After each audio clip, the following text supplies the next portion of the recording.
Le sport. Nul doute pour moi. Si le paradis existe, il est grec et adopte la forme ovale d'un stade olympique. Tournier. Je ne me suis jamais véritablement penché sur le problème du sexe des anges. C'est leur poids qui m'intrigue. Sont-ils rapides? Volent-elles vraiment? S'il fallait, en dernière instance, que Dieu nous demande de vaincre les anges à la course, à la lutte, ou à des sports plus difficiles encore, s'il fallait que le paradis soit un stade, que l'éternité soit une longue cédule, et que Dieu soit un coach aussi exigeant qu'intraitable, s'il fallait, en conséquence, que la vie ne soit qu'un vulgaire camp d'entraînement. Je vois d'ici le grand instructeur rappeler comme un voleur les mortels prometteurs qui, selon son jugement dernier, feront fureur dans la véritable ligue majeure, s'il fallait. Nous comprendrions pourquoi ce sont toujours les meilleurs qui s'en vont. Mourir, c'est être promu au grand club. Que celui qui souhaite vivre vieux fasse en sorte que Dieu ne le remarque pas, qu'il se méfie des éclaireurs.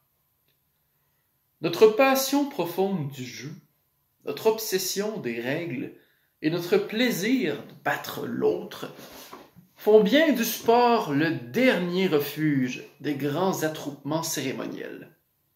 Dans le jeu, l'intelligence s'exprime par le mouvement.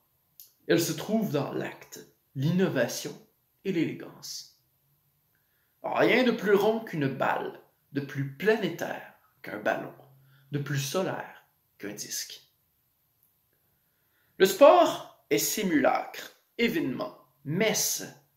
S'y entrechoquent la douleur et la joie, la résistance et la fidélité, l'obstacle et la facilité, le début et la fin, la victoire et la défaite, les bravos et les hélas et le dur quotidien. Côté physique, versant matière, l'univers songe à ses parties perdues. Qu'ont-ils donc tous ainsi à courir, à se battre, à sauter, à tomber et à trébucher? À quoi riment ces costumes et qui se cache sous ce masque? Que fais-tu dans cette arène, Sugar Ray Robinson, sur cette patinoire, Maurice Richard? Si Peyton était l'élégance, alors la fleur était mouvement. Et nous, qu'avons-nous tant à vous vénérer, à refaire vos grands jeux sur le front de nos imaginations, à vous conserver dans les archives de nos mémoires? Quelles sont les sources de la sainteté de la Torino Juventus, des Chicago Bears et autres victorieux? C'est que la vie est un jeu, rien qu'un jeu. Une série de rebonds jusqu'au mur nommé mort, où l'on s'aplatira. À chacun sa discipline, son uniforme, son numéro, son terrain, son équipe, son destin et son temple de la renommée. Et que le meilleur gagne, ce qu'il ne manque jamais de faire, dans la plus pure tradition de l'injustice universelle. Car il suffit au meilleur d'exister pour semer par pocheter des perdants autour de lui. La fascinante et détestable élite qu'il faut tuer pour battre. Cependant, nous sommes tous des joueurs électriques, des demi-fantastiques, des buteurs enragés. Nous cherchons l'insouciance, les heures étourdissantes et le grand championnat. Lorsque la loi de la gravité rencontre celle de la dérision, la ligne du temps se raccourcit. Elle s'enroule sur elle-même, et alors, phénomène naturel, le moindre débris devient une étoile dans la nuit. Notre vie se transforme en conséquence, avec ses élans, ses chocs, ses feintes, sa solitude, sa dépense et son sacrifice. C'est la notion de dépassement qui s'organise, et ce sont les beaux jours qui voient le jour. Les beaux jeux sont ces rares combinaisons du corps et de l'esprit qui qui, suivant l'éclair de l'intuition, le laser de l'anticipation et le flair de la vision, quand ce ne sont pas les sédiments de l'expérience, nous font poser le geste unique, inattendu, merveilleux, ce fameux geste qui déjoue tous les calculs. Ce sont ces ballons au bout de mes doigts, ces plaqués à la volée, ces impossibles retours de service, ces passes en croisée, ces arrêts spectaculaires, ces satisfactions ludiques, tout imprimées dans l'indicible et dans l'inexpliqué.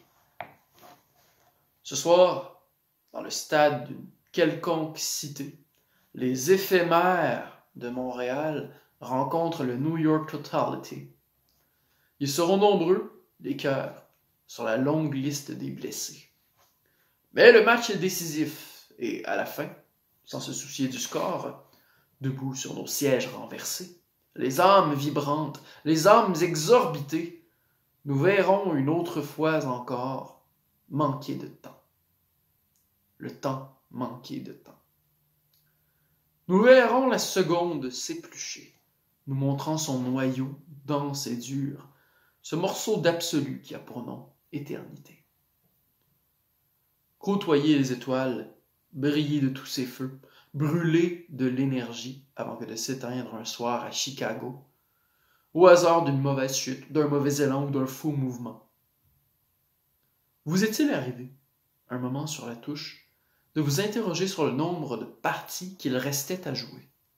À quelle somme de blessures, à quel rythme d'usure, à quel âge, forcément, vous alliez retraiter? Vous est-il arrivé, prostré à l'étranger, d'insister pour jouer malgré un cœur brisé, un souffle bien trop court et des jambes épuisées, de feindre la santé, de vous mentir en plus, de monter jusqu'au but, dépensant sans compter une énergie depuis longtemps perdue?